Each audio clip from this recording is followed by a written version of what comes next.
All right, so good morning. I would like to kick off the Durham Recovery and Renewal Task Force. Happy Friday to everyone. Hopefully everyone's had a great week so far. We have a pretty full agenda today with some exciting topics, so I'm gonna go ahead and move right into our agenda items, and I will turn it over to Chair Jacobs or Mayor Schul for their updates. I don't know who's first, so I'll let you guys decide. Steve, I think you're first this time. Okay, thank you, Wendy. Good morning, Maticia. Good morning, everybody. I'm going to be brief today. I know we have some very important topics. We have some good news about our cases, which I know you'll be excited to hear about when Rod makes his report. But that's always first on my mind, and very grateful for everybody's work. I do want to mention some other good progress. Our city is receiving $2.9 million in CARES Act funding, and the city and the county will be receiving somewhere north of $3 million in CARES Act funding. And so we are getting some new CARES Act funding, which is important. This is the first flexible CARES Act funding the city's received, and we have a plan. We have to have a plan in very, very soon for the spending of that money. I want to report on the small business funds. We have now, of the $2.8 million in total loans and grants that are available, we've now allocated about $1.1 million through the Carolina Small Business Development Fund to 114 different businesses, 784,000 of that in grants and 224,000 of that in loans. So we still have plenty more to go. Their criteria have been revised so that more funds will be able to go out the door, which is great. Also great is that around 60% of this funding has gone to minority-owned businesses, and about 60% has also gone to women-owned businesses, which is really good. On my mind are several things that I know are on your mind. One is enforcement, which we're going to talk about some today, enforcement of the orders and compliance, how to get it. What should enforcement look like and when should we do it? Back on the Bull campaign and the health ambassadors, which we're be spending our local funds on, which is great. The census and voting, which I hope this group will talk about in the upcoming near future, and how COVID affects both of those efforts. The return of students to the universities, the coming eviction crisis, unless we can get a federal deal soon, to help people and support them through this time. The deepening crisis for many of our small businesses as time wears on. Those many businesses which can hang on for a while but are having a tougher time as time goes on. Our continuing need for quarantine options, which we've discussed here, and the return of school, Durham Public Schools. The difficulty that our students are going to be facing in families with digital education, all the potential inequities that exist there, as well as just the difficulty of making that kind of instruction work for our teachers and families and parents who have to be parents, teachers, and workers at the same time. All of these are on my mind, and I know they're on your mind. And I appreciate all the work that everybody's doing on all of these very difficult issues. And now I'll turn it over to Wendy. Thanks, Steve. Good morning, everyone. I'll just add that yes, great news. Can't wait to hear Rod's report. When you hear numbers like 10 cases, new cases in one day, wow. You all probably have seen in the news that we had an outbreak in the jail. It was almost a miracle that we actually got this far without having one. We have tested everybody in the jail now, and Rod can probably tell us the exact numbers that we're up to. I think it's over 20 people who have tested positive. Luckily, it's been contained to specific pods, and it's not widespread throughout the jail. But I know that the Office of the Sheriff and also Rod's team and our provider in the jail are really doing a great job on that. We've also had closed down Superior Court, has been closed down for a deep cleaning, and District Court will be doing the same. And that is because they have been having huge numbers of people, 4,000 to 5,000 people a week in the courthouse. And it's just, I think, been a difficult situation. And so that is another place that we're seeing, another place where people need to be, and where we've had some issues. Our board approved the 95,000 for phase 1B and 2 of the Let's Get Back on the Bull communications campaign on Monday, and Susan will and others will come back as we move along with a request for the rest. The community health worker, the ambassador project, our board was excited about, but wanted to see if we could have a revised budget. The budget evidently has been revised thanks to the Gilling School of Public Health and UNC Chapel Hill, and that will come back to us. Jody has been working on that. Jody Miller will come back to us on August 24th. We approved $100,000 in additional food funding on Monday for COVID positive families and residents to provide support for them with food. This has been very important for our Latinx community. Steve mentioned the CARES Act funding. Our plan, I think we have 3.9 million, and our plan is due September 15th.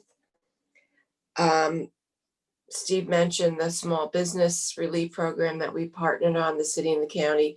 Also, our COVID eviction diversion program is thank you to the city for providing more than $1 million for rental assistance, and our DSS staff will administer that program. So it's another great partnership with the city and the county. Another positive is we had a jobs announcement this past week in Durham County. Beam Therapeutics, Beam, 201 new jobs over the next 5 years in biotech. And again, I know we're going to hear more from the economic subcommittee, but we're really fortunate that here in this pandemic, we've had several jobs announcements, all in the life science, biopharma, biotech sector. So we know this is really important as we look for job retraining and job pipeline, and thinking about education to jobs and where we need to focus. And also, I just want to mention whether it is brought up about folks wanting to hear about an elections report. And from the Board of Elections, I just wanted to mention that, put that out there if we want to do that, and we can arrange that. But similar to the census, thinking about things that are happening nationally that impact our community that we should be aware of. And thank you, everyone. And I should mention, I know it was in the agenda, just to remind, I don't know if you wanted, are you going to talk about the new calendar, Maticia and Katie? Okay. Thank you. All righty. Thank you, Chair Jacobs. Thank you, Mayor Schewel, for those updates. So speaking of the calendar, as we wind down our first 100 days through the end of August, Katie and I put our head together this week to go ahead and get appointments on your calendars to take us through May. And I think you should see appointments now. We have 2 meetings in the month of September. I think it's September the 11th, I think is the date, and maybe September the 18th. And then 2 weeks from that, we have our first monthly meeting. We decided to put our monthly meetings at the beginning of the month, because once you get to November and December, the holidays start to play in. So hopefully you have all those appointments. So 2 meetings in September. October, we start our monthly meetings in October through May. And we haven't had the opportunity to count exactly how many days that is, but we'll figure it out. So just wanted to make you aware of the fact that those appointments have been sent. So that's the only update I have, and I'll turn it over to Katie to introduce our first topic. Terrific. Thanks, Maticia. And just for quick clarification, it is the 11th and the 25th in September. And then thereafter, it is the second Friday of the month. This morning we had talked a few weeks ago about getting together and talking about or getting some updates on vaccine research, and knowing that that is on the horizon and on all of our minds in terms of when we may see a vaccine and just what goes into that. And so this morning, in addition to Dr. Akinboyo, we've also invited Dr. Cam Wolf from Duke, one of our other infectious disease experts who is here, and we'll turn it over to them to talk a little bit about where we are in terms of thinking about fall and winter, and also where on the horizon we might begin to think about a vaccine. Yeah, hey, thanks so much, Katie. I think Ibukun and I are going to sort of tag team maybe a little bit, excuse us for doing this in a somewhat ad hoc fashion. And thank you for the invitation. I appreciate this is a great audience. You know, there's lots in the media about vaccine development, and I think everyone sort of from very early on sort of on almost a COVID vaccine being a sort of panacea that would sort of let us all out of quarantine and to sort of get back to normal. And I certainly don't mean this talk to sort of quash that hope, but I do want to like put things into timeline perspectives that I hope will be as accurate as I can reflect them. And then Ibukun and I are also going to then sort of both talk a little bit about, you know, what does it mean for flu vaccines at a time when we're also trying to research COVID vaccines, and is there an overlap there or an opportunity perhaps? You know, most of the vaccine work has, I'll start out to begin with, been done at just an extraordinary pace. I think back to H1N1 when I sort of first started getting involved in sort of similar work to this. And I think initially there was a lot of confusion maybe in the comparison, because we were able to develop a flu vaccine for H1N1 over the space of just a couple of months. And so I think everyone's first question was, well, hang on, surely we'll get a COVID vaccine within a few months as well. If we were able to do it 10 years ago, what's changed? And I wanted to start by just reflecting the reality that we've never had a coronavirus vaccine before, at least not in people. They exist in some pets, but there's never been one that has been approved or created so far for coronaviruses of any kind. So to some extent, we're trying to build an entire new technology here.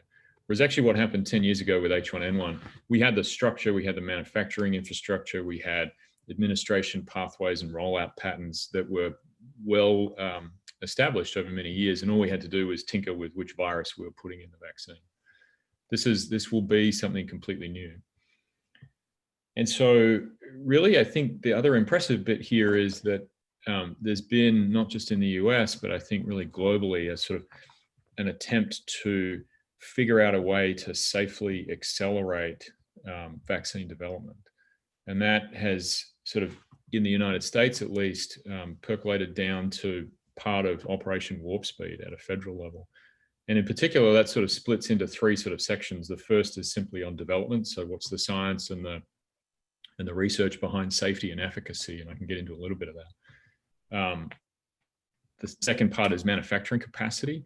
So, you know, we here have already had in the triangle some infrastructural investment related to that. So Fujifilm down in Morrisville, for example, was selected as a company able to assist in the manufacturing process should certain vaccine candidates move forward. And then the third is an enormous logistic question around distribution and administration, and frankly prioritization of who ought to get sort of first waves of rollouts of vaccines as they become available.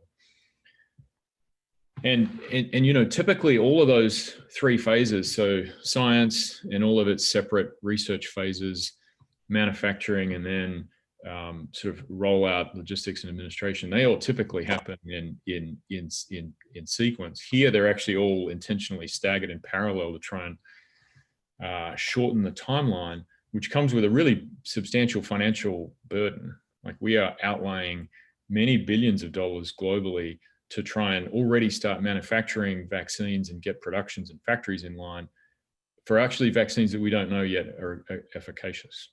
But we're trying to line it up ready such that there's not unnecessarily delays once we finally get some scientific proof in our hands to say that they work. It'd be probably amiss of me to not start by saying that none of these vaccine candidates yet have moved past what's called phase 3. So in vaccine research, you took typically, same as any drug, I guess, you would typically look at 4 phases. Phase 1 and 2 really respectively look at very small numbers of people to simply say, do we get the dose right? Does it stimulate an immune response to the degree that we expect or anticipate? And most critically, do we get any early safety signals that would make us want to curtail a development plan? Once you get through those steps, then you need to sort of the statistical power of what comes with a large phase 3 study. And so typically in vaccines, that's in the order of sort of 20, 30, 40,000 people. And really the intent there is to say, in a larger number of people, do you see any safety signals that would be rare but really critical that you may miss in a small early study? But more importantly, do you get success? And so success here in a vaccine study is clearly less COVID illness, or at least in people who get it, less severe illness that they can't transmit. So we have, at least in the United States, 3 vaccine candidates that have moved into phase 3 development. So these are ones that have preliminarily proven safety and efficacious data to suggest that they work. And by working, what they've done so far is to at least be recognized as causing a similar sort of antibody production as what we see in a recovered patient who actually had COVID. What we have not been able to demonstrate yet, but the studies are rolling out, is does that antibody production translate into not getting sick when you're actually exposed? That's a big difference here that we are yet to demonstrate. Some trials make that fast because they in fact do what's called a challenge study. They intentionally give you a respiratory illness and see if the prior administration of that vaccine protects you. Although, as you might imagine, when we don't really have great COVID treatments, the ethics about doing a challenge study for COVID are extremely difficult. So we are in the midst of doing 3 major trials in the United States, 2 of which are actually run out of Duke at the moment, and actually UNC are participating in one of these as well, which are phase 3 development studies. The 3 sort of companies that you'll probably hear about, and they work in very different ways. The first is a Boston company called Moderna. The second is Pfizer combined with a German company. And the third is the University of Oxford combined with AstraZeneca. The first 2 of those are using a vaccine manufacturing technique that has frankly never been done before. It actually is using what's called an mRNA vaccine. It essentially takes almost a little piece of the internal machinery of the virus and tries to allow your body to recognize it. The Oxford University vaccine takes a slightly different path and actually harnesses an otherwise harmless virus, an adenovirus, and essentially sort of fuses it with pieces of COVID, allowing that virus to stimulate your immune system to recognize the COVID pieces as a bit of trickery. And that kind of technique is done much more widely with other vaccines. That type is what supposedly is blended into the Russian vaccine, which caused all the media hype this week.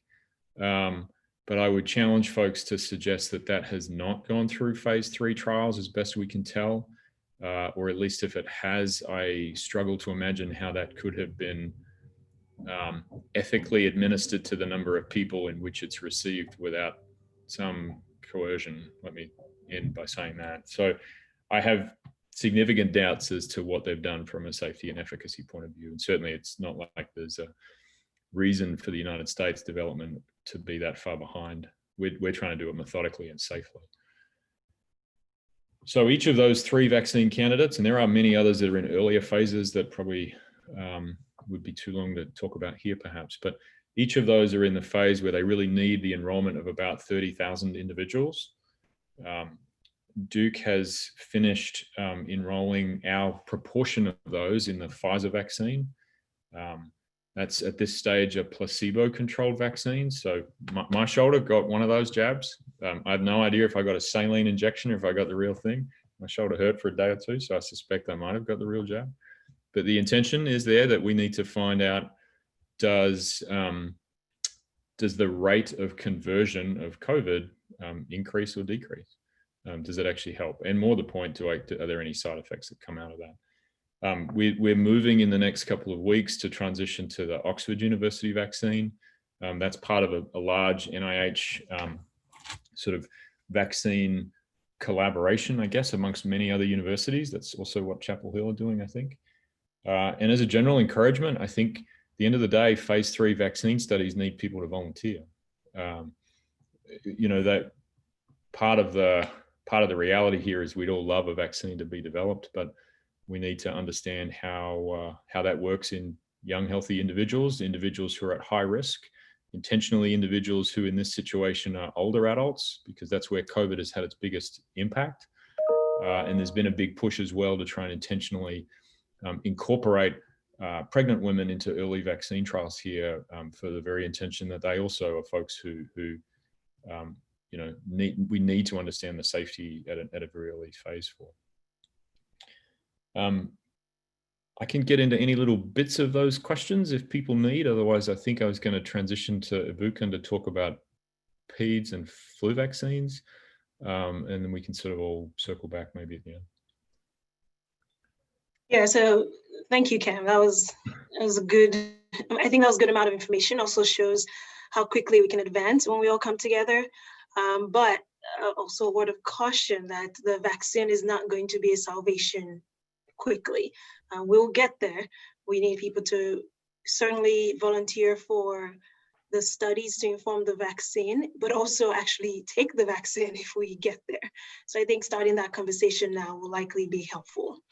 I will switch gears slightly and talk about the reason why flu vaccination is coming up now.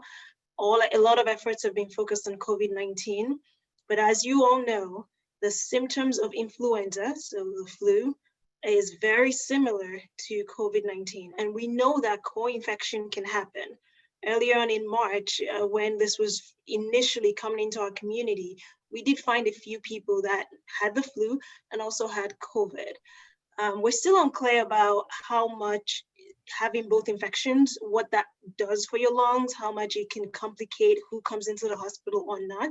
But I think one thing we're very clear about is we have scarce resources for testing, for hospital beds, and just for support in the community. So if there are things we can do to ensure that other COVID-like illnesses are not happening in our community, if we can reduce influenza within the community, I think that would put us at a better position to continue to shift resources to reduce COVID-19. And so all of the campaigns right now are really focused on making sure people get their influenza vaccine this year. That's a vaccine that we know it's oftentimes edited in some way or changed to adjust for what happened last year in the upcoming season. We think a few things might impact flu vaccine or the influenza season this year. So the fact that a lot more people are washing their hands, I'm thankful for that. I hope you're all thankful for that, may mean that we're not spreading viruses as commonly as we used to. The fact that most people are wearing masks, I think actually reduces the risk of sharing other viruses, certainly COVID-19, but all the respiratory viruses which influenza is part of. And to a greater extent, people that don't feel well are staying home or removing themselves from crowded situations. So I think that's going to be helpful in reducing influenza spread. But all of that being said, we know that flu spreads fast, and it's very easily spread by anyone that's infected. For COVID-19, we've had lots of discussions that potentially kids are less efficient in spreading COVID-19 amongst themselves, particularly younger kids. But for influenza, we know that it can spread, particularly to our young and older members of our society, and it often leads to them coming to the hospital. So I think now more than ever, as we're still working on getting testing out there, as we're still working on trying to make sure we have adequate hospital beds, should our rates go up again, we need to push for flu vaccines once it becomes available. For a lot of centers, I think by September 1st, you can probably start to have access to it, particularly within clinics in the hospital. And it will be in just the usual places you would get it, some of the pharmacies, some workplaces as we move into September and October. The other caveat, lots of people have been asking about the potential risk or what we've learned from other communities that see influenza season earlier than us. And Cam may be able to speak to Australia's data here, but it's hard to know. I think nothing that has happened so far in Australia. So Australia sees influenza season sooner than the US. That's why I'm referring to Australia. But nothing that's happened so far suggests or reassures us that we can sort of forget about flu season this year. It will be fine. I think at most it's that it was relatively mild. Most people were home, but it was also important to get the vaccine. So I think those were the two key areas I wanted to address regarding influenza vaccine. If there are questions surrounding that, please, this is a good time to kind of ask both about COVID and influenza vaccine. And the other general comment just about vaccines in general, for the most part, none of the trials in the US have involved children. So none of the COVID-19 vaccine trials have involved children. So right now, all of our efforts to prevent COVID-19 in children should continue to focus on all of what we've discussed previously. So hand washing, distancing, masking, some of those other mitigation strategies. So Ibukun, I'd add just one thing. I'm getting WhatsApp updates from my ID colleagues in Melbourne as we speak under their influenza issues. And they're about to publish a paper that in fact says that in April, and then May, their flu comparison incidence compared to previous years was 1% and 3% of the influenza rates that they'd seen in the average 5 years. So they had a profound decrease in the amount of influenza. Now that said, I'm not sure that we're comparing apples and apples to compare Durham to Melbourne, which has largely been on a dense lockdown for many of those months. So, but I think that does speak to the reality that you just beautifully described, which is influenza, like COVID, is a virus that's spread through fomites and through respiratory droplets. And so when we're sick and we're staying home, that's a message that helps us on all of that. But like you, I'm not sure that we're in a position where we're going to be as densely quarantined as that city has been. And frankly, I have great pause about the realities of contact tracing and tracking people if they're presenting with symptoms of flu, but I don't know if it's COVID, and will my testing at that point have the capability of rapidly differentiating the two? They're all unknown questions. So I think at the end of it, we're in a no loss situation to be equally, if not more aggressively pushing flu vaccination than we do for anyone else in any other season. Completely agree. I think the one thing that we sort of didn't really get into, but I think will be a big discussion, are timelines of COVID vaccines, and then what happens when they're available, and whether that actually overlies and intersects with flu vaccines. So we don't know internally of any delays in flu vaccine delivery this year. It's always sort of somewhere in September when we start getting doses. So we plan our flu vaccine drill and sort of major staff administration to begin largely at the same time as we always do, which is sort of mid to late September. The earliest that could plausibly occur for any of the vaccines for COVID is that the Oxford University group have said they have pre-produced an emergency supply of vaccines that could, in theory, be available sort of early November, late October. I have significant doubts that they will be ready in time for that. And I suspect realistically, we're talking about 2021 data. Most of my colleagues in the Vaccine Institute here at Duke would be suggesting somewhere in the spring is much more realistic. But I do think what probably will come to pass is like what we saw in H1N1, where there will be, this is my understanding is this will be a federally distributed vaccine, typical of other emergency use vaccines or drugs, and that I'm sure that there will be a prioritization effort to highlight those who are the most risk. So likely both elderly and healthcare workers, I suspect, above all else. And that would make more sense. But we're all going to face some incredible logistic issues to be not only work out how we get that vaccine to people, but how we communicate that to people. How we communicate that, yes, this is going to be safe because we've been so methodical in the way we've sort of thought about making it. Like we struggle a lot with vaccine, skepticism as it is. That will only potentially be enhanced here if we don't message it carefully.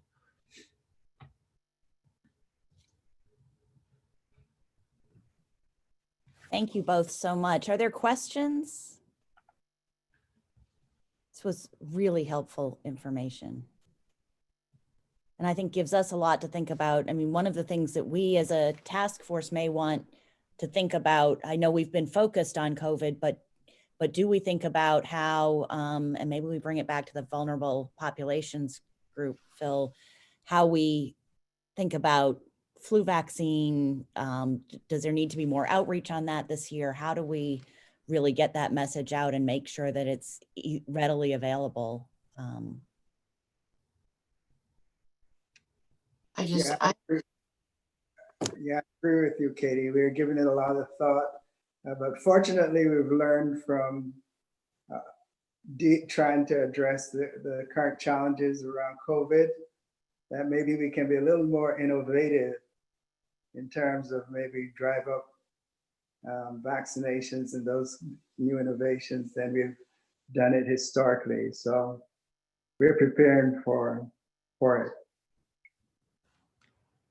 That's great. Well, and even do we work with our faith community in some way too? And we know that there are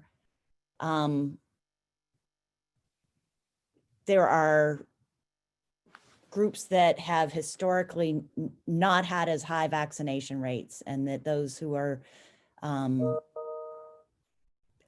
how do we make sure that we're getting this out across the entire community and access to everyone in the community? So, yeah. I just want to jump in there and thank you so much, Dr. Wade. That was, and Dr. Akinboyo, really, really interesting to hear that update, something that's on everybody's mind all the time these days. So, and to know that Duke and UNC are right here, right in the thick of it. So that's really exciting.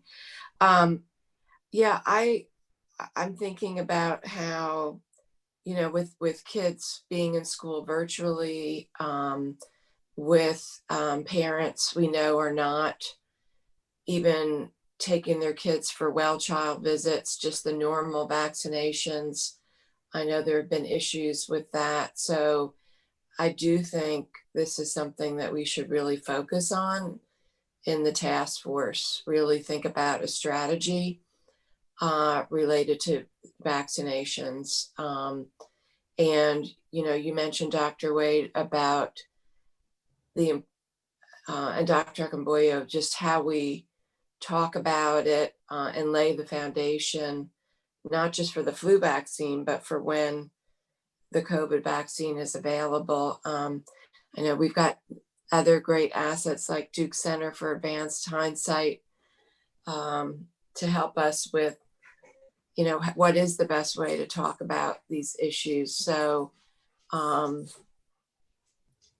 you know, I don't know the answer to that. I know Rod can use all the support he can get from a public health standpoint, but thinking about all the networks that we've built up with the roundtables, and then the work that Susan and the whole communications team is going to be doing around Let's Get Back on the Bull. I think, you know, thinking about how we can leverage all the other things that we're doing and to plug this issue in, that again is going to be so important for the recovery and renewal. So thank you.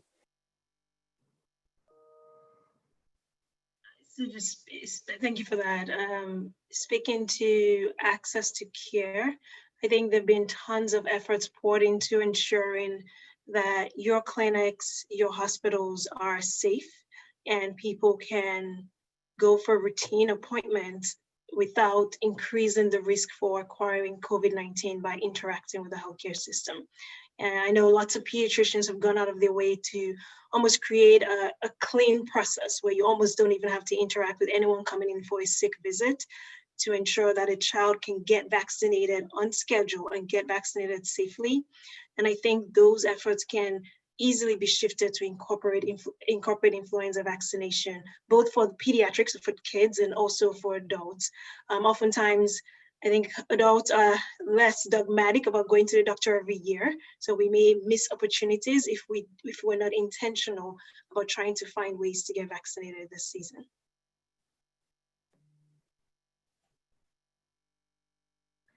I have a couple of questions, and first I wanted to say, Dr. Wolf, you're already kind of a legend in this group. Rod has talked about you a lot as part of our public health efforts, and so wanted to express our deep appreciation for that. Your reputation precedes you, and so we're very grateful for you. I've been reading lately, especially about surveys about Americans' attitudes towards taking the new vaccine once it does arrive, or vaccines. And some of the surveys I've read show as low as 50% of Americans willing to take the vaccine. So I wanted to hear if you all had any thoughts about that. And then my other question relates to volunteers. Is getting volunteers in for the Duke portions of these trials difficult? Is that something that we can be helpful with? And just any ways in which are there needs that we can help you fulfill in that way? Yeah, and look, firstly, thank you for your kind words. It'd be wrong of me to not also call out Ibukun and many of my other infection control colleagues at Duke who've God only knows put in a mountain of effort in the last 6 months. So, but I appreciate your sentiment very much so. I've forgotten your question. So two parts.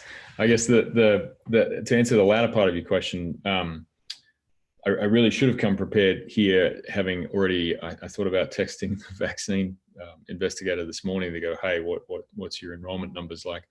I'm sure there's a way that would be helpful within the vaccine network of research that they have, which has already pulled in a lot of people who previously expressed willingness to participate in vaccine research. And so they automatically go back out and reach out to them to go, hey, well, now we need your help. I should ask them, I should say, look, what's their projected enrollments? Is that on pace with where they want to be? Or could we think about something collaborative here that could really help? I suspect they'll be really interested. So if Katie, maybe if I can circle back through you to sort of set that network up, if I think that'd be wonderful, actually, because then I think you really have a partnership here that could be incredibly beneficial. I can put the information in the chat for the AstraZeneca. It was sent out in the email this morning from Libby, Cam. So I can just put that in the chat. And I don't know if there are lots of people in the background that keep us all on track. So I wonder if they can help with dissemination. Perfect. Yeah, Ryan and Amber, I'm sure, can help us with that.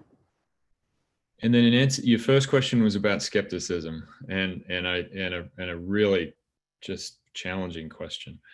I would say the first thing is we don't have to get 100% vaccine uptake to be effective here. That's number one. If a lot of it depends on the effectiveness of a vaccine. But if you could, if 50% of the people are already saying, yeah, I think that's something I would be prepared to do. If we can vaccinate 50, 60, 70% of individuals and recognize that maybe 10 or 20 have probably already been infected, a good vaccine, that's we're home and hosed if that sort of percentage comes to pass. Lots of ifs in that comment. And so I suspect much of what drives anxiety about vaccines in that context is a sort of a strange blend of both, safety questions, first and foremost, some people who may still be skeptical that this is as big a condition as it's portrayed. And so I think they would sort of see this as, we still see people who believe it's just another flu despite all that's happened. And so therefore, why would they need another vaccine is always the question. And then there's this sort of subtle undercurrent of sort of always anti-government, anti-sort of big brother sort of, this is being put on me, I want my individual rights. That always sort of comes up in sort of vaccine questions too. And then there's a small percentage of people who legitimately medically have exemptions, and we need to certainly be sensitive to that. It is the first reason about sort of safety questions that I think need us to continue to beat the drum about the fact that just because this is not going to be available in the next month or two, that may be a good thing. It's because we're trying to be really methodical about safety and make sure when we roll this out that we get it right. And that if we, there's a very significant chance with one of these 3 vaccines that are in phase 3 that they don't work, or that they prove insufficiently safe for wanting to mass produce. And I think the message at that point has to be, great, we've in fact found, because of our sort of analytic and methodical pathway, we haven't rushed into things. That's threading a needle in terms of the messaging, clearly, but I think sort of beating that safety drum really needs to be important here. Flu vaccines every year, the other thing that people always come up with is, well, hang on, your protection is only 50%. And I think that's going to also be a message here that we need to sort of counteract ahead of time. That none of these vaccines are going to be 100% effective. That's unrealistic. And so we will need to have to craft a message really carefully about saying some order of benefit is going to be incredibly helpful when applied to an entire population. Lots of messaging challenges there that really need to, frankly, have good state and federal leadership saying the same message too, would be extremely helpful. Yeah, and at least with flu, we know that even when it's 50% effective, most often those that get into the hospital with influenza happen to be those that are not vaccinated. So there's still some relative protection against severity of illness, so you don't get as sick even if you do get the flu. But most often the goal is to protect you from getting the flu. And hopefully we would expect some of that with COVID-19. So at the very least, we don't expect 100% efficacy, so we don't think the effectiveness would be at 100%, but it's protecting some people from getting the disease. And even if you do get it, it may potentially protect against severity, so you're not ending up in the hospital. So all around benefit. And therefore you transmit less.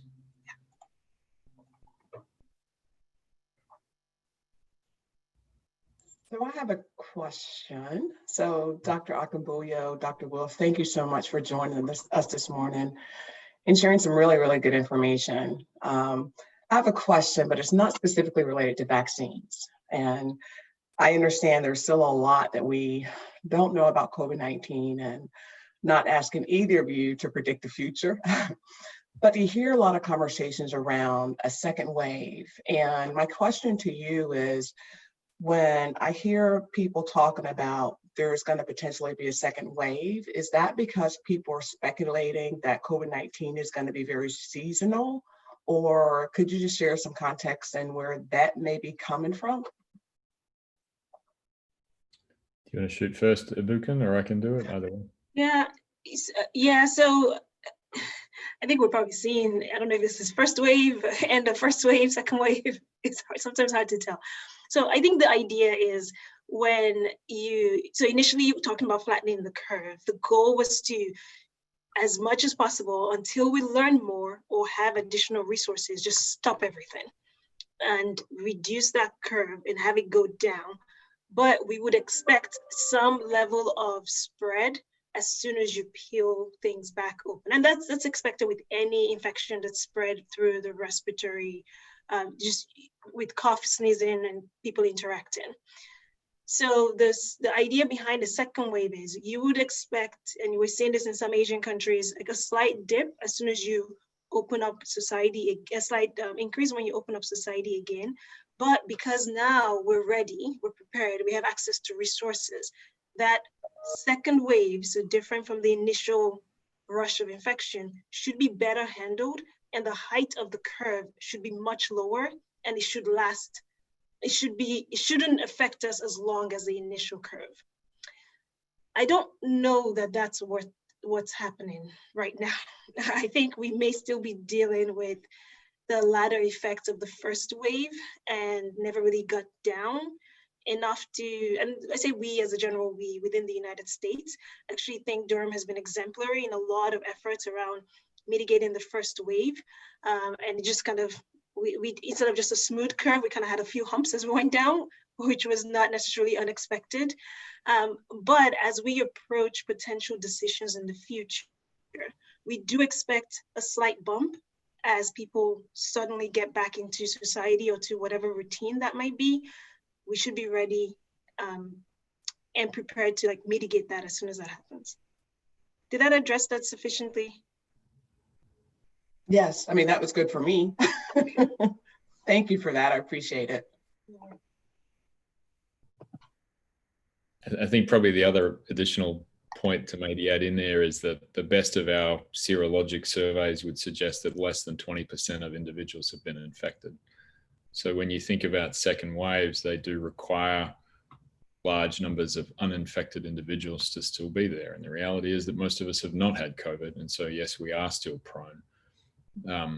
How that translates into, waves versus ripples in the sea, I don't know, to be honest. I'd use a crystal ball, but I think sufficient reason to think that we need to not drop our guard. I have a quick follow-up question, and Dr. Wolf, I apologize for saying your name wrong. With the president yesterday, so that's okay. So you kind of just touched on it a second ago.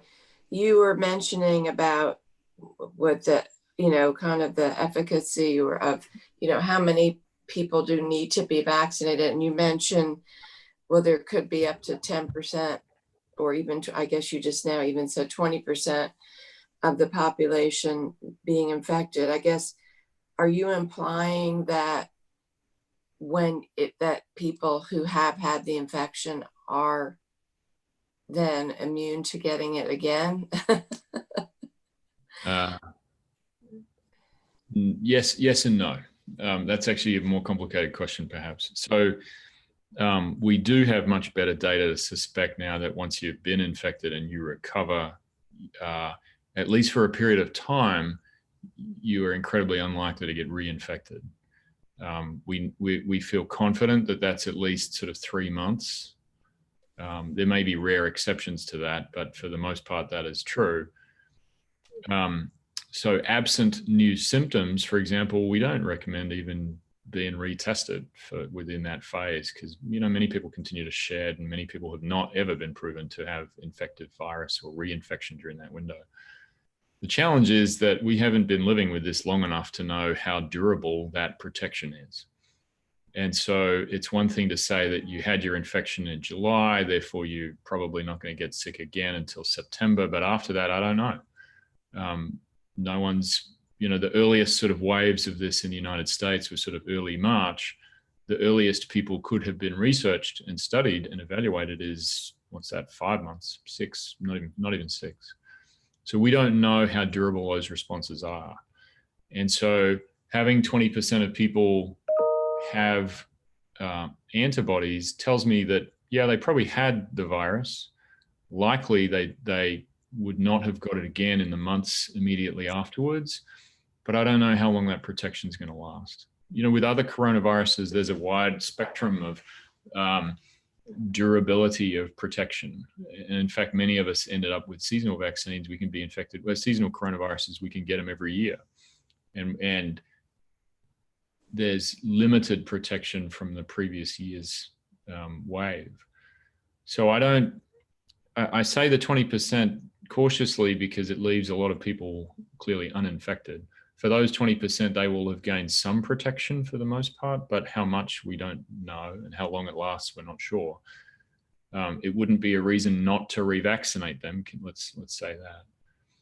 But at least in the short term, when you think of sort of herd immunity concepts and stamping out an illness, you can briefly add that 20% to the percentage of the folks who you vaccinate, and it is a cumulative protection for a period of time. So that's a very long and maybe complicated way of saying it helps a bit, but I don't think those people count at the moment for longer than 3 months. We don't know what their protection is in 4, 5, 6 months. Maybe it dwindles, I suspect. Yeah, I think that would be a really important part of the public when the vaccine becomes available, is people understanding that just because you think you've had it or you've had it, you still need to get the vaccine. Absolutely. And I'm wondering, will there be anything kind of like Tamiflu where, if you get it, that there's something that you can take that really may help minimize the intensity or shorten the duration or whatever? Yep. So actually that could be another thing that we should put in our ticket of things to work back to think about collaborative efforts for. So there is actually we've done some work to prove in-hospital treatments, but there's now actually some research studies looking at outpatient studies specifically. And there is one antiviral tablet that's actually now entering its phase 3 development, specifically designed for that. It's a pill that I can give to people when they're at home or when they come into the emergency room and then go home, with the design being effectiveness at preventing you getting sick. We know COVID has this sort of initial flu-like phase and then a sort of a subsequent immune derangement phase where people get really sick and come back to the hospital. If I can get an oral, easy to take antiviral at home when you first notice your flu-like symptoms, perhaps that actually prevents that later sort of more severe illness. And an aside, huge hope is that pill actually happens to be efficacious against influenza as well. So if I could kill 2 birds with 1 stone, excuse the pun, that would, that offers an extraordinary avenue here, because then you don't have to rely on what we currently do, which is a test and really nothing that I can do from that point onwards that determines how sick you're going to get. I just have to watch you. Whereas that could actually be an early intervention. We'll be trying to figure out ways of studying that in the community where it needs to be administered. So that may be where we can partner, I think. Great, thank you. I know you need to get to patient care, so we want to let you go, but thank you so much for your time with us this morning. This has been really informative, very educational. Hey, thank you all for the work you're doing. This is really amazing. Thanks, Ibukun. All right. Any other questions for Ibukun before we move on? I just say he doesn't know that we already know that Ibukun's a legend. He doesn't know that we already realized that. Absolutely. She is a rock star. Appreciate it. I do have one other question, just, piggybacking off the discussion around antibodies. There's still a lot of talk out there about antibody testing. And can you share a little bit about where we are in terms of antibody testing and how that fits into the whole context of what we're talking about? Yeah, I think I would just briefly link it up to the vaccine question, or I think Commissioner had a really good question about how long your protection lasts. So we have antibody testing. You can get tested at commercial labs, and I think some people have even offered them for free as part of return to school strategies. The issue is we don't really know what it means if you have an antibody. So the first question is making sure that antibody that you get tested for is for coronavirus that's related to COVID-19. There are many coronaviruses out there. They existed even before COVID-19, and sometimes the antibodies can cross over. So ensuring that what you're being tested for is actually for COVID-19 antibody is important. And I think the second part is, if you've had COVID-19 before and we can't measure an antibody in your blood sample, it doesn't really mean that you're not relatively protected in that 3-month period. And then if you have it and we can measure it, we don't know how long that immunity lasts. So it doesn't become this immunity passport, meaning you can go anywhere and do anything. So all in all of that, all of what it says is you potentially could have had it before. You should still be careful because we don't know if and when you can get reinfected and then you start to spread. But for some reason, I think it does reassure certain people, and it may inform the seroprevalent, what we're talking about when we say we look at a whole population and try and estimate how many people, say, for example, in Durham actually got infected over the last 5 months. An antibody may be a soft estimate for that. So I wouldn't use it to determine how you should act within the community, but it can inform some very specific questions, and it is available in certain labs. Thank you for that. I want to turn it over to Rod, and actually, if you want, I'll be happy to give the quick update from the hospitals. Continued good progress being made. So our 7-day average hospitalizations between Duke University Hospital and Duke Regional Hospital is 38. Last week, you'll recall it was 40, and the week before 54. So again, continued good progress that we're seeing there. We are at 90% occupancy between both hospitals. Again, that is not unusual, particularly given that University Hospital is such a strong, as an academic medical center, is a tertiary quaternary referral center. And between both hospitals last night we had 16 in our ICU, and about 3% of our patients overall between both hospitals are COVID positive. So again, and that is down. I believe the first week that I shared those numbers, it was about 7%. So again, good progress. And I'll turn it over to Rod. Thank you so much, and good morning to everyone. I'll tell you what, man, that's a tall order. They are a tough act to follow, but I am certainly happy that they are on my team. And again, I echo Mayor Schull's comments about Cam Wolf. He is a legend, and he is always available. And that's one thing we appreciate. And I so enjoy working with Ibukun and the conversations we've had. I've always walked away feeling as if she's certainly a brain, but certainly a rock star. So we are happy to have them on our team. We continued that positive trend. You know, I still remain cautiously optimistic. And as Dr. Wolf has said, you know, there's no need to put your guard down and allow that knockout blow to hit you. You just want to make sure that you keep your guard up. And that's exactly what we're doing at Durham Public Health. Thursdays are normally like our high mark. We did have 48 cases, but that's still relatively low when you think about it in the grand scheme of things. We are sitting at 342 active cases. 5,896 individuals in Durham have been released from COVID care. We still remain at 79 deaths, and our total since the beginning of the pandemic is 6,319 total cases. Between ourselves and CCNC, we've contacted 12,204 individuals, and we continue to do an extremely good job as far as contact tracing and making sure that we are able to notify people who may have been potentially exposed to COVID.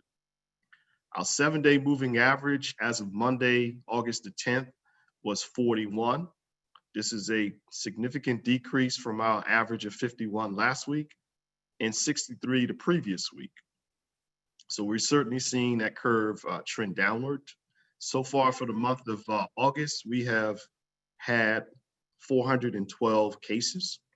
And you know, we're delighted to see our trends going down. However, North Carolina's trajectory of lab confirmed cases is declining but remains elevated.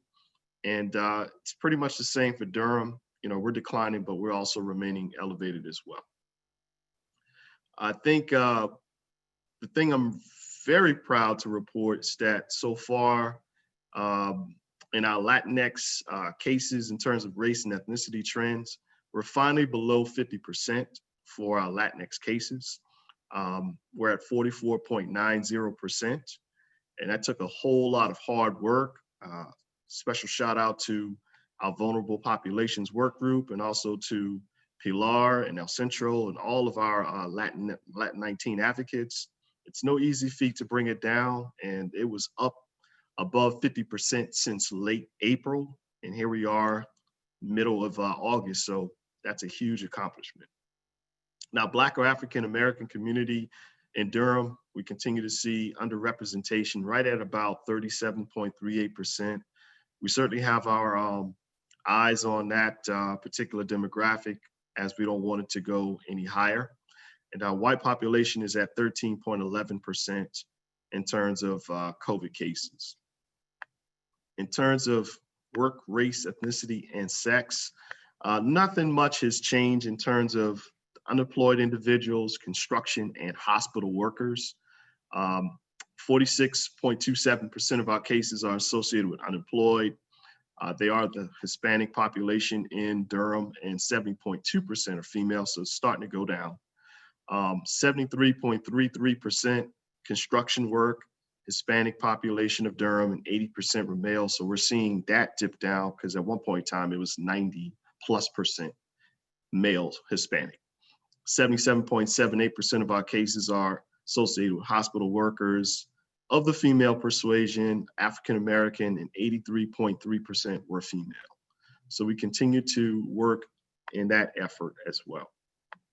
Our percentage of positive lab cases was really down. And again, while we still endeavor to have all positive and negatives to be reported from the state, I am proud to say that for the week of August 2nd through August the 8th, our lab reported electronically positives was 5.9%. And you want to be in the fives as far as your positive percentage. For the prior week, it was 7.6%. So we're certainly seeing positive trends there.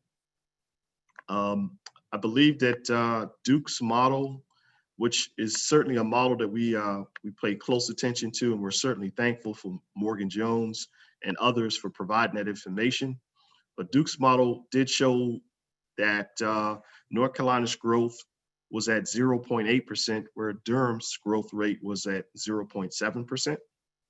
And North Carolina's infection had grown to not 8% overall, whereas Durham's infection was below 5% per Duke's model, which was at 4%. So that's a huge accomplishment. And we're certainly thankful for everybody who's contributed.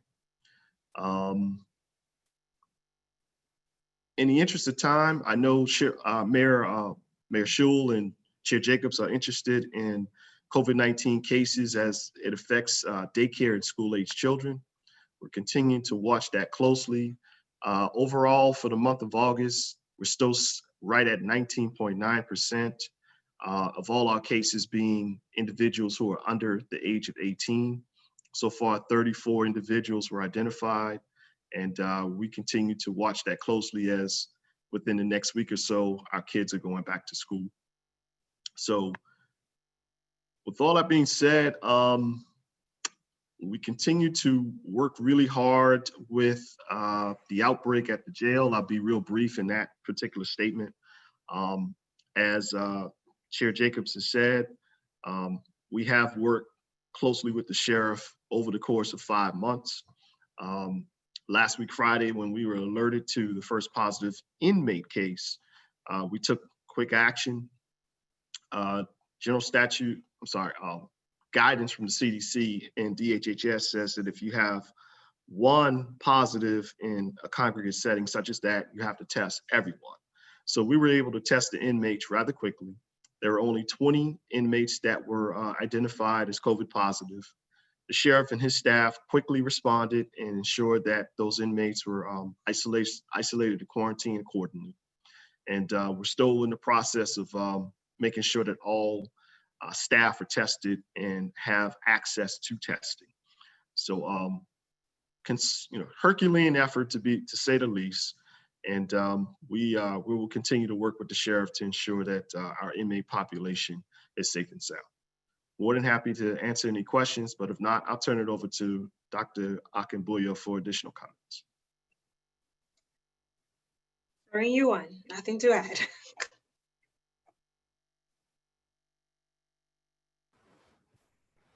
Are there questions? I have to say, it's really encouraging to see the continued progress week after week. Don't you all feel, though, that the other shoe could drop? You know, it's almost like I feel this tremendous gratitude for Rod and Phil and Ibukun and Katie and all of you all on the healthcare front lines. And I feel so much appreciation for all of our community efforts. And then at the same time, I just have this lurking fear that whether it's students coming back to school or something else could just turn it all around. I don't, maybe just from the experience we've had so far, what Ibukun called, I think, the bumps. And I'm just, I don't have anything to offer in terms of that, except to say that I worry about it a lot. I'd say, Mayor, I'd just say that I believe in Durham. There's no other way to say it. I believe in Durham. I think a moniker that I have on my weekly messages is, we can do this, Durham, and we're doing it. When I hear about ECU and parties of 400 plus people, not to say that it couldn't happen in Durham, but I just feel as if with the awareness campaign and, platforms like this, where we have so many subject matter experts coming together, and just, the PR campaign back on the Bull and all the things we're doing, they can't say that they don't know and they haven't heard the compacts that they have agreed to with, be it Duke or Central. And our efforts to reach out to the student population, Mr. Mayor and Chair Jacobs, I think it's going to work. And I just, maybe I'm the eternal optimist, but I just really feel as if we have a nice grip on communicating with the community. And, my staff and I are ready. We've enjoyed this little bit of respite, but I have said to them that we have to remain vigilant. And we're just ready for that next bump, if you will.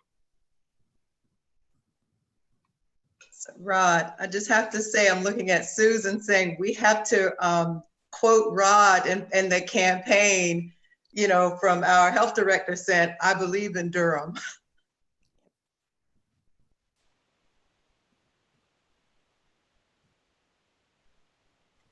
I was gonna add, so yes, I think from an epi point of view, we often try and portend the worst outcomes and prepare for it. And so I hear you, Mayor Shaw, you almost have to pause and wonder, is the next update going to be worse than this? But I do think this is encouraging, it's reassuring. One of the concerns we spoke about, I think last week or 2 weeks ago, had to do with the return of students and how that might impact our testing numbers. And I know Duke has been pretty upfront about the data regarding testing and testing students that are returning to our communities, knowing that most often they may remain within the confines of Duke's campus, but there are no borders in Durham, so people will filter in and out. I will say, out of testing, I have to look up the denominator again, but I'm pretty sure it was over 1,000, even almost close to 3,000. I think they found less than 5 positives and immediately quarantined and isolated. So that was an appropriate concern. I think there've been a lot of efforts to show that the return of students should not negatively impact all of the efforts that have already been done and we're continuing to do locally. We can't peel back efforts yet, and I don't know that for the foreseeable future we can peel everything back. It's a valid concern, but I think we're in a good place. Thank you. Sorry. Go ahead, Chair Jacob. Thank you, Rod. I love your always positive, just your positive take on everything. It helps to sustain all of us. Thank you. And I would add that Duke, again, their ongoing testing. Yeah, I think Dr. Ibukun, it was like 3,100 out of 3,100 tests, there were 4 positives. But then I just read last night about this other approach where they're doing this cluster testing, and every day they're going to be doing pockets of testing with students. And they have resources, and I'm very grateful that Duke is really taking the testing as a means to monitor and control seriously. And so that I'm very grateful. And then well, I guess maybe when we talk about enforcement, but the Duke Speaks Out hotline, we really need to get that out into the community. I'll put the phone number in the chat, which is 800-826-8109. Duke is also very serious about enforcement and being a partner with us on campus and off campus. Anna, she's going to be working night and day. She already is. But, it's just what we have to do. I think it's setting the expectation, which I think we're all trying to do for what we expect, everybody being part of the Durham community. And we just have to keep working at that and working together on how we expect people to behave. And so hopefully we will be effective. Thank you. And I'll put that number in the chat. Last comment on that, testing is just one strategy. I think universities have employed different strategies. Due to a lot of concerns, I think Duke opted to use testing as part of their COVID-19 strategy. But even sort of the approach of ensuring people are educated, coming on campus, staying in smaller groups and masking should work as well. I just want to make sure it's not only, not everyone has to use the testing strategy to bring students back on campus. All righty, so thanks for all of those comments. I'm going to move us on to our next topic, which relates to enforcement, because as we continue on this journey and we want to keep the numbers or the trend going down, I think it's important for us to kind of understand our position, or the city and county's position, on how do we go about enforcing. Initially we've had a lot of conversations around voluntary compliance, but then you do reach a point where there may be a little bit more that we need to do. So I know we have Anna Davis that's joined us this morning to hopefully share more about current plans as it relates to enforcement. Thank you very much, Maticia. As everyone has said, we're really proud of Durham. We've had really good voluntary compliance overall. And as Dr. Akinboyo said, we have been exemplary. And while overall our residents have taken our guidelines seriously, and Durham businesses have gone to great lengths and spent a lot of resources to help maintain the health and safety of our community, the truth is not everyone has made the same pivots. And there is some room for improvement to maintain this wonderful downward trend that we're seeing. As Mr. Jenkins and Dr. Wolf said, now is not the time to drop our guard when we are seeing some improvement. The truth is, and the reality is, that the city and county do receive a large number of complaints from our community. We hear a lot of concerns from the public about their fear for their well-being. They may be elderly, they may be immunocompromised or have family members who are.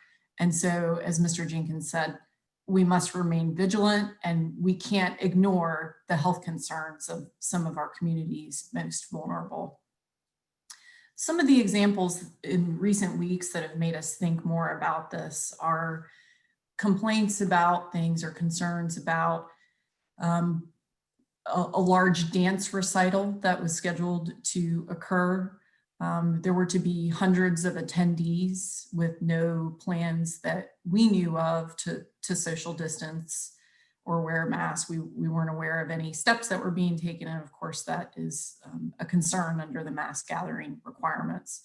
We've had some reports of bars that are fully operational. One recently very close to Duke's campus. It was one that I was examining this week. We have heard about gyms who are having mass indoor exercise classes and curtains being put up to block the view of inside the gym. And we've also had reports of large parties or scenes that involve alcohol where there was a lack of social distancing. And so as college students are returning to town, that concern grows about how we can best maintain this downward trend that we're experiencing.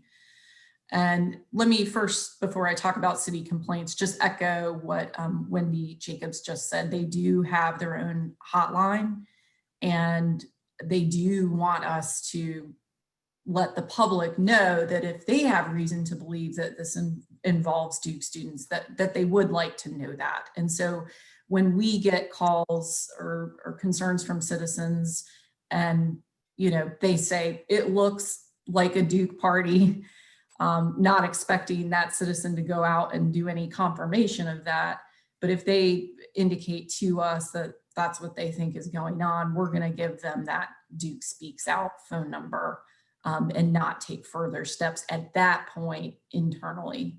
And so I just want to give you the framework that we have developed in the city attorney's office about how we would like to handle the complaints that come in. Our first step is to continue to provide advisory guidance and education as we have done. When those calls come in, and they come in a few different ways, they come in through Durham 1 call, they come through the non-emergency police department number, Alert Durham, and Chair Jacobs and the mayor, city council, as well as the city attorney's office, all receive these concerns and reports. And so those are going to be funneled, even though they come from several different sources, into one place. And internally, there will be 2 levels of screening by whoever receives the call to see if there are some reliable indications that what is occurring, that it's not something that sounds fabricated or fantastical. Ensure that it is actually within Durham, and do a few other screening protocols. After those 2 layers, if the screener has reason to believe that it needs legal review, it is going to be forwarded to the city attorney's office, and the attorneys are going to be on a rotation to review the report, research the relevant law to determine what applies. And it is a variety of laws and regulations that could apply or may not apply. Those include the executive order, our own local orders, our health department guidance, our ABC Commission guidance, the North Carolina Department of Labor guidance. And in reviewing those different criteria, the city attorney's office can determine what laws and regulations will apply to that individual report. And then what we're really interested in doing is just having an open dialogue with the individual, the location, the business when we hear about this. We are going to contact them, let them know we don't know if this is true. We're not saying that anyone did this, but this is what we've heard.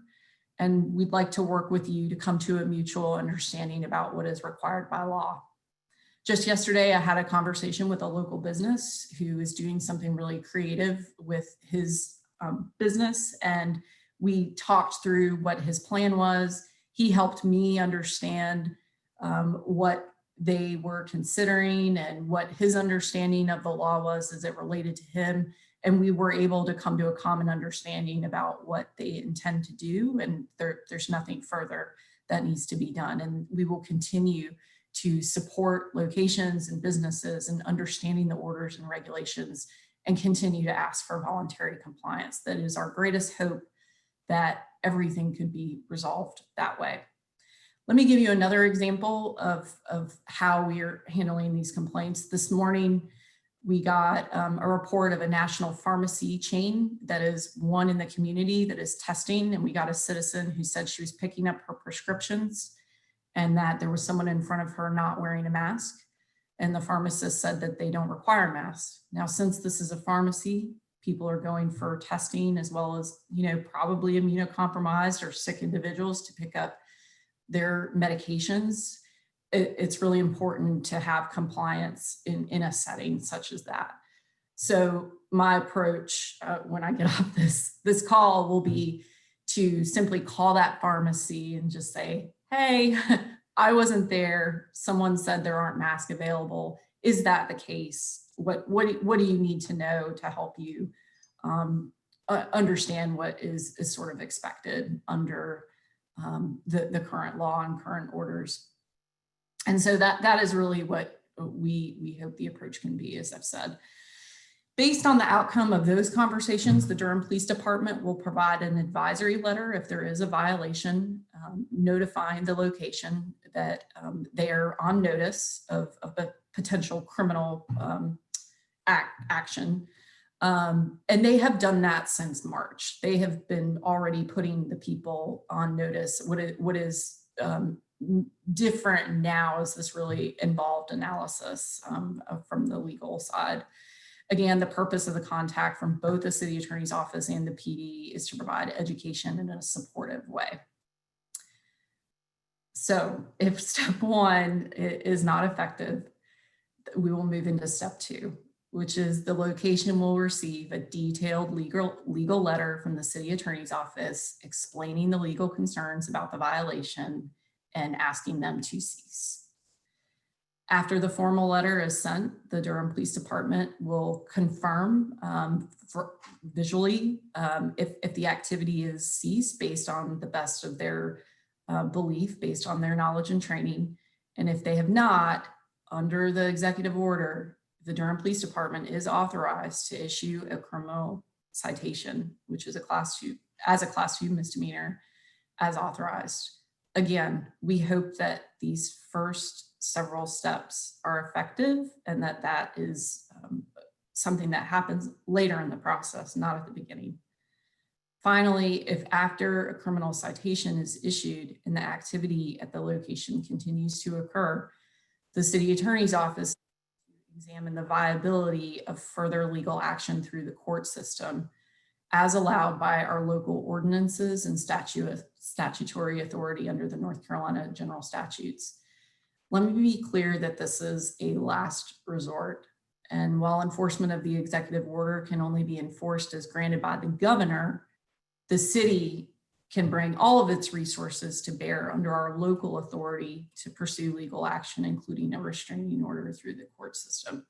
Again, it is our sincere hope that everyone will voluntarily comply with our requests, but that is the framework that we have proposed at this time, and certainly welcome your questions and your thoughts about that.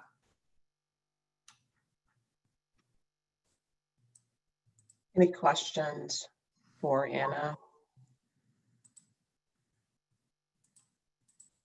While you think about your questions, I go ahead, Pilar. No, I wanted to clarify if you can, or somebody can send us the numbers, the phone numbers where people can call, because we get a lot of complaints from some of the Latinx businesses. So we want to direct the people to the right source to make the complaint or the what they want to share. And the other question is if they can, if in those numbers, they can call in Spanish and they can get a response. So I guess the question I have is, so is it then the responsibility of the business to be enforcing the, and follow up if someone is refusing to wear a mask, for example, in the business? Because it sounds like really it would be the business that would receive the letter. Is that right? And that legal action would be taken against the business? What the executive order expects is that the business will reasonably comply. And that is what the city is requesting as well, that they reasonably comply. Okay. What we don't want are some of these scenes that we're seeing nationally where there's a confrontation or there are safety issues. But you know, if it's something, we're going to have to review them and look at them on a case-by-case basis. For example, the pharmacy call that I mentioned this morning, that's to me an easy phone call to say, hey, is this something you can provide? On the other hand, it's not the expectation that someone who may themselves be medically compromised is not able to get their medication. Right. Right. And that person could have a medical reason that prevents them from wearing a mask, although I think those are few, and I don't think there are that many, but there are some complications, I guess, that could result in that. Yes.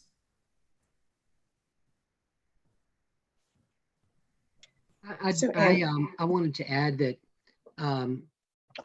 we are having a discussion about that question early next week. Anna has been leading the thinking around, should we modify our mask requirement in some way to take into account these medical exceptions? And so she and the county attorney are talking about that, and we'll be thinking about that next week. I just wanted to thank Anna. She has done a great job. Wendy and I get a ton of complaints. I get almost every day, I get an email with a complaint now. And now Anna is the person on point for that, and it's tough. There are a lot of different situations. I'll just say last night I got one about that I sent very late last night to Anna about I want to say that these bingo parlors, they're not bingo parlors, they're gambling establishments. The sweepstakes. Sweepstakes, thank you. Thank you very much, Wendy. About sweepstakes being open all over town and large crowds in there without masks and so forth. And I sent it to Anna. I don't know what the regulations are about sweepstakes businesses. Are they able to be open? I don't know. But Anna will know. She'll do the work, she'll figure it out, and then she'll make all the necessary calls. And she's done a great job. I've seen a lot of her letters and her calls, and she has just done a terrific job in nudging people towards compliance. We've had some very difficult situations that she's dealt with great aplomb. I do think that what Pilar has raised is really important. And Anna, what would you say if Pilar or others get complaints?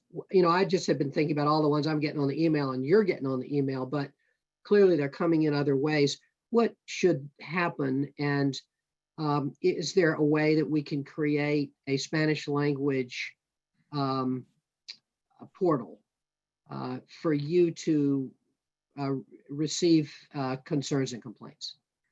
Yes, everyone is still invited to call Durham One Call at this time.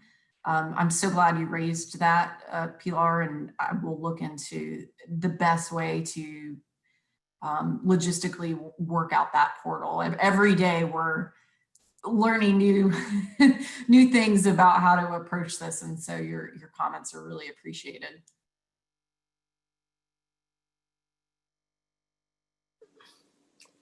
I just want to echo what Steve said about Anna.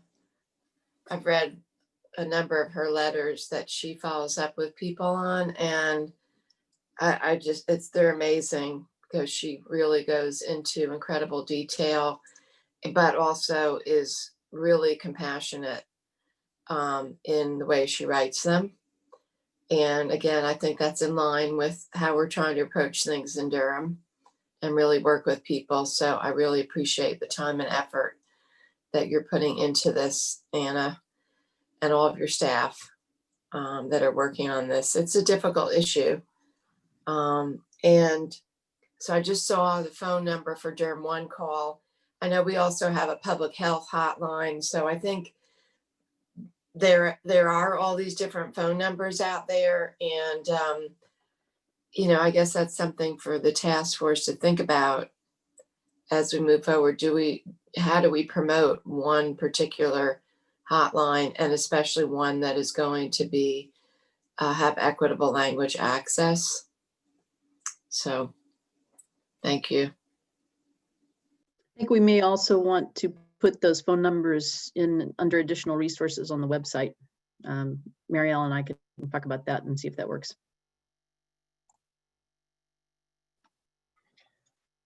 So Anna, thank you so much for walking us through. I think you went through like a 4-step process. And when you went through the steps, I think the second step about the police department sending letters to cease, I think you mentioned that the police department, they've been doing this since March. For those letters that have gone out since March, do you know how effective those letters have been? Do the recipients typically cease, or do they keep doing what they've been doing? We have not been tracking the data for every letter, but I know that they have done a really great job of continuing to monitor the situation. But I think, to be frank, the word around town has been that we're not going to enforce. And so I'm a little unclear about how effective those have been. And if I could also just thank all my colleagues in the city attorney's office really quickly who have helped come up with this under the leadership of our amazing city attorney, Kim Rayberg. So this is not a solo effort. I just want to add that. Thank you. Thank you for that. Yeah, I think, Maticia, to your question also, and what the work Anna's doing is really a ramping up because we had the concern that you implied. The fact that we really heard as we went to, we heard from Marielle and others, if you're going to be serious about having the regulations, people have to understand that there's a level of enforcement. And this is our approach. And I think it's a good approach. We'll find out if it's a good approach. But it's definitely a ramping up from where a police officer showed up with a letter and that was kind of it. Anna's work with folks is much more intense, and we're really shoveling. Honestly, at the beginning when we were getting complaints, a person's not wearing a mask here, a person's not wearing a mask there, I might send it to Tom Bonfield and to Ryan and maybe to Wendy and say, what do we do? To now we have a real system, and I'm grateful to Kim and to Anna for putting this into action. Thank you for that. And the steps that Anna that you went through, I mean, they sound like logical steps, and to me, it doesn't appear to be overbearing. It is just trying to guide people to do what they need to do. So hopefully the perception that Durham doesn't do anything to enforce compliance will start to change with the steps that you've laid out. So appreciate you and your team's work on this. All right. If there's no more questions for Anna, I'm looking at everyone. I don't see anyone going up off of mute. So if there's no more questions for Anna, we'll move on to our roundtable updates. And I'll start with Brian. Brian, are there any updates that you want to share coming out of the roundtables that were held this past week?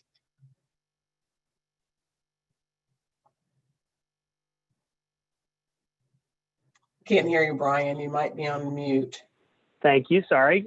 Good morning, everyone. The roundtables are continuing and somewhat decreasing in frequency. We're working to align the schedules with the new updated schedule for the task force. We also continue to look for opportunities to expand our work and assist those sectors and groups that are already operating in linking their work to your work here in the task force. But we appreciate everyone's continued focus on the Back on the Bull campaign. We appreciate the city and county consideration of the different budget requests that have come to them thus far, and we look forward to additional requests coming up out of the roundtables. Thanks for that, Brian. So actually, we're now doing really good as it relates to our agenda. And I think this gives us some space just to ask, are there any other topics that anyone wants to cover today that we haven't spoken about?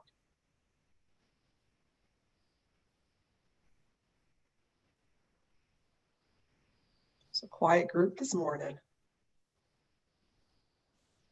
I just want to mention one thing I had put in the chat, which I forgot to mention, was the governor coming out with a business grant program that has a deadline of September 1st. So here we are, August 14th, only about 2 weeks for folks to apply. I don't have many details about it. I just read an article yesterday, and evidently the pot is about 15 million being administered by Department of Commerce, and people can receive up to $250,000. So if we can all try to find out about it and try to promote this opportunity for the community and our small businesses. Thank you.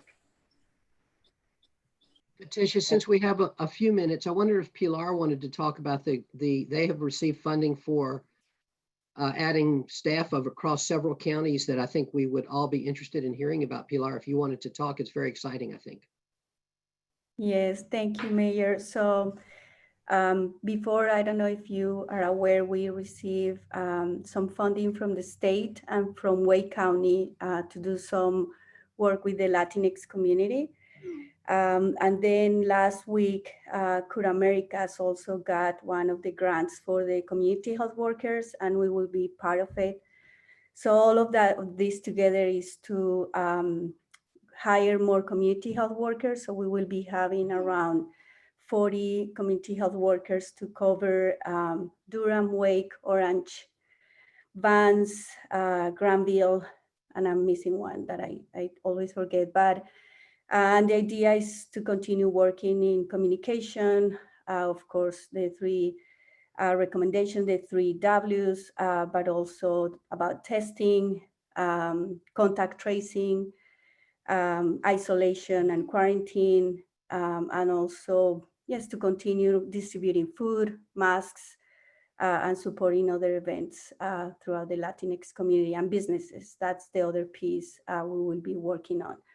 So as all these grants and money have been coming very quickly, and the plans very quickly, as everybody knows how it's, so we are finalizing all the plans, but we will let you know, because I think this could also help us a little bit here in Durham with the health ambassadors we were talking about and working with the businesses. So this is it's good for us, I think, as a community. And also as an organization, but it's a lot of work because as you can see, it's covering a big geographic area. Thank you. Thanks for that update, Pilar. One other thing I'll mention, I know we just recently went through a budget request process, and we talked about there potentially being another round of requests. So just wanted to ask the task force so that we understand, are you currently working on any additional requests that you may be bringing forward sometime soon? And in all honesty, we have not worked out what that next process is going to look for us, but I think it would be good for us to know if you're currently working on something. Yes, in the immigrant and refugee roundtable, we've talked about, I think, 3 different possible applications. One is talking about applying for buying some, oh my gosh, the name for me doesn't come up right now, to measure your oxygen level. I don't know in English the name, but to give to people who are COVID positive, so they don't wait too long to come to the ICU. So this was one of the things. The other thing we talked about was the rental assistance to see how we can be more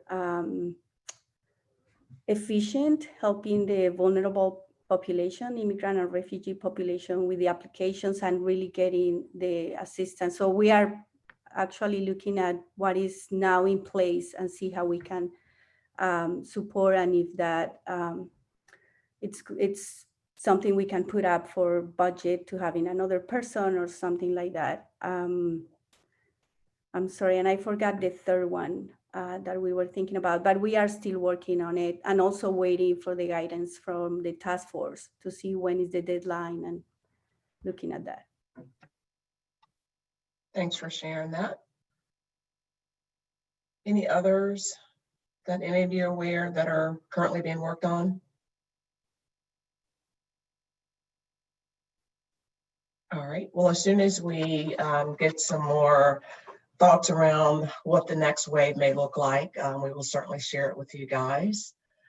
I do see a topic that Mayor Schul put in the comment box, I think, related to Halloween. Mayor Schul, do you want to talk a little bit about that? Thank you, Maticia. Yes, just again, since we have a few extra minutes, this is something that's been on my mind. I wasn't planning to raise it today, but with this extra time, I thought it would be really helpful to have you all's thoughts about Halloween. I live in particular in the Halloween center of the universe, which is Club Boulevard. I on a normal Halloween, I have 1,500 trick-or-treaters. I know that not every neighborhood is like this, but we have many neighborhoods where we have lots of trick-or-treaters. And my front yard on my sidewalk will, during several hours during Halloween, we'll have 50 people lined up, in their costumes, which is fun, kind of crazy, but also not conducive to good public health in the COVID crisis. Other neighborhoods have different situations. There, might be a few kids wandering the street with their parents, but still knocking on doors, reaching into candy bags.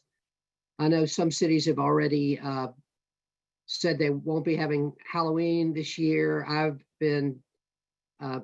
got a conversation scheduled with a couple of the busiest Halloween neighborhoods. And would appreciate any thoughts that you all have to offer. Rod, of course, would be very interested in your thoughts. Ibukun, but also others, and is there anything we can do in the kind of creative, one of the things, for example, is can we have a drive-by Halloween where instead of walking everywhere, you go to the church parking lot and you get a bag of candy,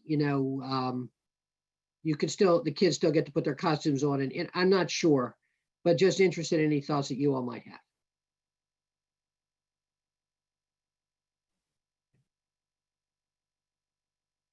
It's a tough one, man. Oh man, I guess it's tough for me because I have kids, and they really enjoy trick-or-treating and their masks and their costumes and stuff.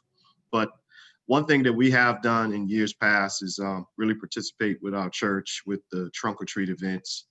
I think that does allow for social distancing and kind of remaining with your family units and everything. But this is going to be a tough one because, like, I think I was on a Zoom call with Northeast Baptist Church, and they're asking me questions about how do I feel about the upcoming sports and everything. And one parishioner asked me about pools. I said my kids love pools, but we go to the pool very early, and we try to stay away from people, and we try to remain with our family unit. So I think that's going to be real tricky for this Halloween season. It's an exciting time, and kids, see their cousins and their classmates, and they tend to gravitate toward them without even thinking. It probably would warrant some type of campaign, awareness campaign, if you should be gracious enough, Mayor Schul, to allow it within the city. I will say, you know, that would have to be something we have to navigate very carefully.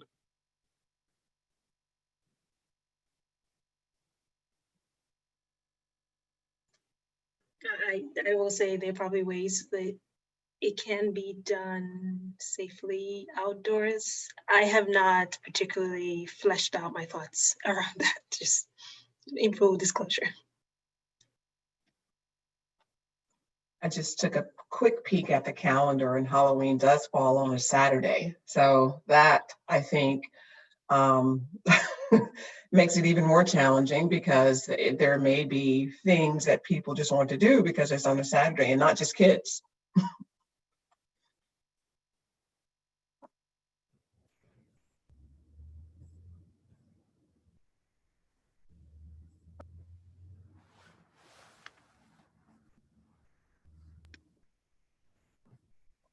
But it's certainly something for us to think about as a task force, because I think anything that we can do as we collectively think through it, anything that we can do to get in front of it, I think would be good. So I think now is a great time to raise it in Mayor Schul, for us to think about it and give it some thought, and share collectively what we think we could do as a task force, to allow those folks who celebrate Halloween the ability to enjoy it, but still be safe. One idea along those lines, Maticia, is maybe you and Katie could ask, you know, maybe issue an invitation to some churches and some neighborhoods to get together and think about it under the auspices of the task force. I think that would help. We can certainly do that. Thanks, everybody. Yeah, and I would just add, you know, we've already seen creative approaches to ways that people celebrate occasions, you know, things like parades. And so I think, you know, we have some examples out there already of approaches that people have come up with that we know are safe. But still people get to celebrate, you know, high school graduations. So, you know, we do want to recognize Halloween is very important for children. You know, the dressing up, and we don't want to cancel Halloween, but how can we still celebrate it, but safely, recognizing that. And you're very right, Maticia. It's something that we see is celebrated by different age groups as well. There's a gap for a while and then it comes back. So thank you. All right. Are there any other items to come before the group this week?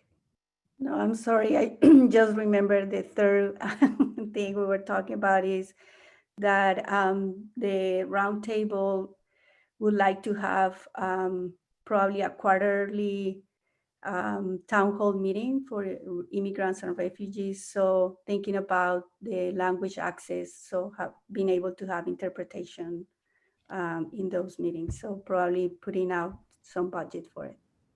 Excellent. Thank you so much for that. All right. If there are agenda items that you'd like for next week or the week after, please let Maticia or Ryan or me know so that we can get those on the agenda. We do want to bring back someone from elections and someone to also talk about census. So those are two items that perhaps we can try to bring back next week as well. And we will keep Halloween on the agenda or on the radar, and maybe bring that back in a few weeks. Katie, I had a question. Maybe Susan and Nicole can answer this. I don't know if we have any data yet, but just how things are going downtown with some of the businesses, restaurants that are really trying to reopen, just how things are going related to that. And anything that anyone wants to share about the outdoor dining and things like that. especially now with the students coming back. That's one positive, having more customers, more potential customers. Nicole, are you there and want to jump in on that one? I think she spent more time with some of the individual businesses than I have. We do know that some of the restaurants are continuing to open up, and we're continuing to see a good bit more activity downtown. And I know in our conversations, we've heard that restaurants are slowly and continually evolving their business models so that they can open up to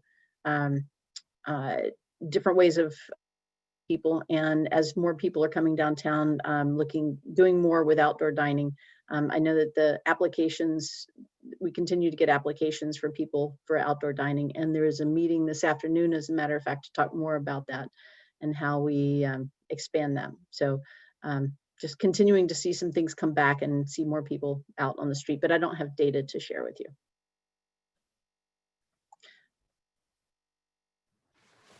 And yeah, Ryan just pinged me. I appreciate that about, there was some discussion in the most recent conversations with the restaurateurs about concerns about larger groups larger than 10 coming out, especially with the students in town, and how to respond to that. What's the responsibility of the business owner to try and police that, so to speak. So I think that the more we have communications out about the need and expectation that it is important that groups come out in fewer than 10 would be important and helpful. And there was some conversation about encouraging them to use signage at the restaurants and businesses that, one, remind people about that rule, and two, we talked about having things that remind them that in the case of the Duke students in particular, that they have signed a compact and the business is aware that they've signed a compact, and that applies off campus as well as on campus. So we've had, I don't know that we've got something definitive in place that applies to everyone, but there was discussion about what individual businesses can do and how they can respond. Thank you for that. One of the things I'm happy to take back to Duke and can reach out to Central and Durham Tech as well, just to make sure that we get that message back to those schools and ask them to help us communicate with the students and reinforce it that way.